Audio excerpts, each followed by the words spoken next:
পানামনগর নারায়ণগঞ্জ জেলার সোনারগাঁওতে অবস্থিত একটি ঐতিহ্যবাহী প্রাচীন শহর।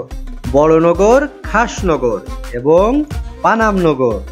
প্রাচীন সোনারগাঁওয়ে এই তিনটি নগরীর মধ্যে পানামনগর ছিল সবথেকে আকর্ষণীয়। এখানে কয়েক শতাব্দীর পুরানো অনেক দৃশ্যমান ভবন রয়েছে, যা বাংলার বারভূইয়াদের ইতিহাসের সাথে সম্পর্কিত। সোনারগাঁওয়ের 10 কিলোমিটার এলাকা জুড়ে এই নগরীটি গড়ে উঠেছিল। আজ আমরা আপনাদেরকে ঘুরে দেখাবো এই পানাম নগরীটি, সেই সাথে এই প্রাচীন নগরীর ইতিহাস তুলে ধরবো আপনাদের মাঝে। ততক্ষণ পর্যন্ত আমাদের সাথেই থাকবেন।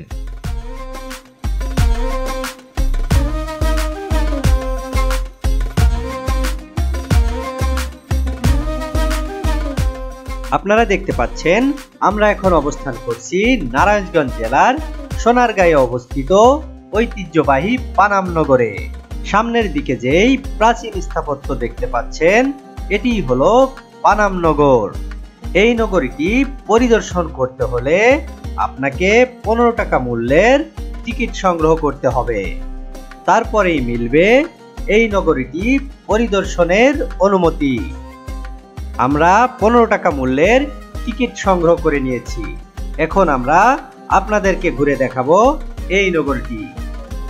সেই সাথে থাকছে এই নগরীটির প্রাচীন ইতিহাস।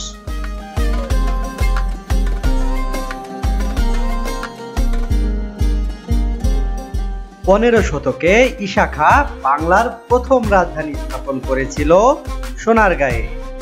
পূর্বে মেঘনা নদী আর পশ্চিমে শীতলক্ষ্যা নদীপথে বিলেত থেকে আসত বিলেতি থান কাপড় এবং দেশ থেকে যেত মুসলিম। শীতলক্ষ্যা আর মেঘনা ঘাটে প্রতিদিনই ভিড়ত পালতোলা নৌকা। প্রায় ওই সময়ই ইস্ট ইন্ডিয়া কোম্পানির বাণিজ্যিক কার্যক্রম ও চিরস্থায়ী বন্দোবস্তের ফলে ইউরোপীয় অনুপ্রেরণায় নতুন ঔপনিবেশিক স্থাপত্য রীতিতে গড়ে ওঠে পানাম নগরী। পরবর্তীতে এই পোশাক বাণিজ্যের স্থান দখল করে নেয় নীল বাণিজ্য। ইংরেজরা এখানে বসিয়েছিলেন নীলের বাণিজ্য কেন্দ্র। শহরটিতে ঔপনিবেশিক ধাঁচের একতলা এবং দুইতলা বাড়ি রয়েছে প্রচুর, যার বেশিরভাগ বাড়ি 19বিংশ শতাব্দীর। 1813 খ্রিস্টাব্দের নাম ফলক রয়েছে এই সকল বাড়িতে। মূলত পানাম ছিল বাংলার সেই সময়কার ধনী ব্যবসায়ীদের বসবাস ক্ষেত্র। ব্যবসায়ীদের ব্যবসা ছিল ঢাকা কলকাতা জুড়ে। তারাই মূলত এই শহরটি গড়ে তুলেছিল। বাংলার স্বাধীন রাজা ঈশা খাঁর পদার্চনা ছিল এই নগরীতে। সুলতানি আমল থেকে এখানে বিকশিত ছিল বাংলা সংস্কৃতি। পানাম নগরীতে টিকে থাকা বাড়িগুলোর মধ্যে 52টি বাড়ি উল্লেখযোগ্য। পানাম সড়কের উত্তর পাশে রয়েছে 31টি বাড়ি এবং দক্ষিণ পাশে রয়েছে 21টি বাড়ি। বাড়িগুলোর অধিকাংশই আয়তাকার, উত্তর দক্ষিণে বিস্তৃত, উচ্চতা 1 তলা থেকে 3 তলা পর্যন্ত। বাড়িগুলোর স্থাপত্য ঔপনিবেশিকতা ছাড়াও মোঘল এবং গ্রিক স্থাপত্য শৈলীর সাথে স্থানীয় কারিগরদের শিল্পকুশলতার অপূর্ব সংমিশ্রণ রয়েছে এই বাড়িগুলোতে। প্রতিটি বাড়ি ব্যবহার উপযোগিতা, কারুকাজ, রঙের ব্যবহার এবং নির্মাণ কৌশলের দিক দিয়ে উদ্ভাবনী কৌশলতায় ভরপুর। ইটের সঙ্গে ব্যবহার করা হয়েছে ঢালাই লোহার তৈরি বাকেট, ভেন্টিলেটর এবং জানালার গ্রিল। মেঝেতে রয়েছে লাল সাদা কালো মোজাইকের কারুকাজ। নগরীর ভিতরে আবাসিক ভবন ছাড়াও আছে মসজিদ, মন্দির এবং গির্জা। মধ্যযুগে সোনারগাঁও বাংলার রাজধানী হওয়ার পর থেকে পানামনগর ব্যাপক উৎকর্ষ লাভ করে, কিন্তু ব্রিটিশরা বাংলার নিয়ন্ত্রণ নেওয়ার পর থেকে এখানকার সম্ভ্রান্ত মুসলিমরা ব্রিটিশদের সঙ্গে অসহযোগিতা করায় ব্রিটিশরা এখানে বাসিন্দাদের উপর প্রতিপত্তি কমানোর উদ্যোগ নেয়। একই সঙ্গে তারা এখানে উচ্চ বর্ণের হিন্দুদের, যারা ব্রিটিশদের সহায়তা করে, তাদের পুনর্বাসন শুরু করে। ফলে এখানে ক্রমেই হিন্দু ব্যবসায়ীদের অবস্থান তৈরি হয়।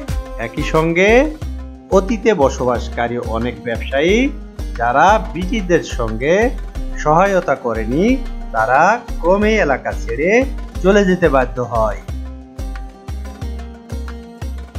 ফলে পানাম নগরের বিস্তীর্ণ এলাকা ক্ষতিগ্রস্ত হয়, ভেঙে ফেলা হয় অনেক বাড়িঘর। এভাবে পানাম নগরের বিস্তীর্ণ এলাকা ধ্বংস হয়ে যায়।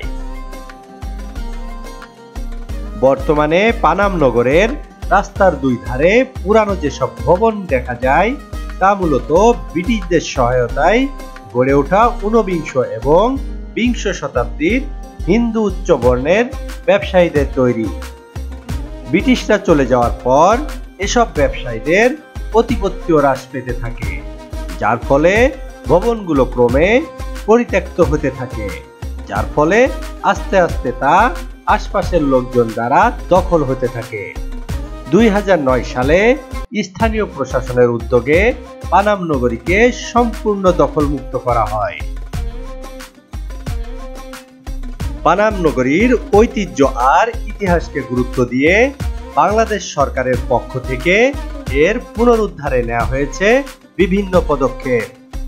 সরকারিভাবে প্রত্নতত্ত্ব অধিদপ্তরের অধীনে নেওয়া হয়েছে পানাম নগরের প্রাচীন স্থাপত্য সংস্কার এবং সংরক্ষণের নামে একটি প্রকল্প।